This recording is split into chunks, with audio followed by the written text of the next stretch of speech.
আমরা যখন এখানে কথা বলছি তখন সীমান্তের কাঁটাতারের ওইখানে আমাদের অসংখ্য ভাই বন্ধুরা নিজেদের নিরাপত্তা নিয়ে উদ্বিগ্ন হয়েছে যে কখন ভারত থেকে একটি খুনি সন্ত্রাসী গোষ্ঠী এসে তাদের বোন বাচ্চা প্রিয় সন্তানকে যে কোনো সময় খুন করে চলে যেতে পারে। ইতিমধ্যে বিভিন্ন জায়গায় বক্তব্য হয়েছে। আমাদের যিনি ভারতের কমিশনার থেকে শুরু করে বাংলাদেশের রাষ্ট্রদূত হিসাবে এসেছেন, উনি বলেছেন ভারতের 160 কোটির সাথে বাংলাদেশের 20 কোটি যোগ করে দিয়েছেন। আমরা তাদের উদ্দেশ্যে বলতে চাই, বাংলাদেশের 18 থেকে 20 কোটি জনতা, পশ্চিমবঙ্গের 10 থেকে 12 কোটি জনতা, আসামের 1.5 থেকে 2 কোটি জনতা, তেমনিভাবে মণিপুর থেকে এই বাংলা ভূখণ্ডের বদ্বীপে যত অঞ্চল রয়েছে সেখানের জনসংখ্যাকে যদি আমরা হিসাব করি 32 থেকে 35 কোটি জনতারও আমরা দায়িত্ব নিতে সক্ষম এবং আমরা দায়িত্ব নিতে চাই। যদি তোমরা আমাদেরকে সেই আকাশ দেখাতে চাও যে অভিন্ন আকাশের স্বপ্ন, সেই অভিন্ন আকাশের স্বপ্ন ভঙ্গ তোমরা করেছো 1947 সালে, যখন আমরা একটি ভারত স্বপ্ন নিয়ে বেঁচেছিলাম যে আমরা ঐক্যবদ্ধভাবে ভারতে একই গঙ্গা একই জলে বসবাস করে একই পানিতে বসবাস করে নিভৃতে এখানে থাকবো। তোমরা সেইখানে মুসলিম কার্ড খেলে আমাদের উপরে নিপীড়নের নির্যাতনের স্টিম রোলার চালিয়েছিল।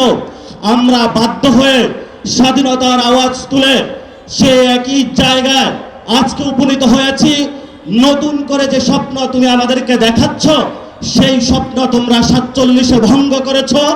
এই যা ইতিহাস চলে গিয়েছে নতুন করে মুসলমান এবং বাংলাদেশ ভারতের সাথে একীভূত হওয়ার যে অখণ্ড ভারতের যে স্বপ্ন, সেই স্বপ্নে আমরা কখনো ঐক্যবদ্ধ হব না। এবং তোমরা যে স্বপ্ন দেখো তোমাদের সেই স্বপ্ন দিবা স্বপ্নেই থেকে যাবে, বাস্তবে কখনো হবে না।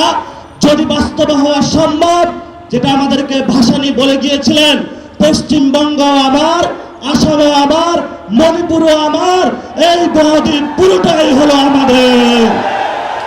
প্রিয় উপস্থিতি, 1947 সালে আমার আপনার যারা বাপ দাদা চাচা তারা যুদ্ধে নেমেছিল একটি বৈষম্যহীন বাংলাদেশ গঠনের জন্য, কিন্তু 1971 সালে বাংলাদেশের মুসলমানদের উপরে, বাংলাদেশের মানুষের উপরে সেই বৈষম্যহীন বাংলাদেশ গঠনের পরিবর্তে ভারতের একটি পুতুল সরকার, মুজিববাদী সরকার বাংলাদেশের উপরে আবার চাপিয়ে দেওয়া হয়েছিল। যে মুজিববাদী সরকার গত 53 বছরে আমাদের উপরে জুলুম নির্যাতন করেছিল, আমরা স্বপ্নে আকাঙ্ক্ষা দেখেছিলাম 24-এ আমরা রক্ত দিয়েছিলাম। ভারতীয় যে বয়ান সেটা থেকে বের হয়ে একটি স্বাধীন পররাষ্ট্রনীতির মধ্য দিয়ে যাব। সাথে সাথে সেই রক্তের হোলি খেলায় ভারত আমাদের সেই শহীদ ওসমান হাদি ভাইকে শহীদ করে দিয়েছে, অসংখ্য ভাইকে শহীদ করে দিয়েছে। নতুন করে যখন আমরা স্বপ্ন দেখেছিলাম মুজিববাদী বয়ান থেকে বের হয়ে বাংলাদেশের একটি স্বপ্ন নিয়ে ইসলাম এবং সার্বভৌমত্বের আহ্বান নিয়ে আমরা সামনে এগিয়ে যাব।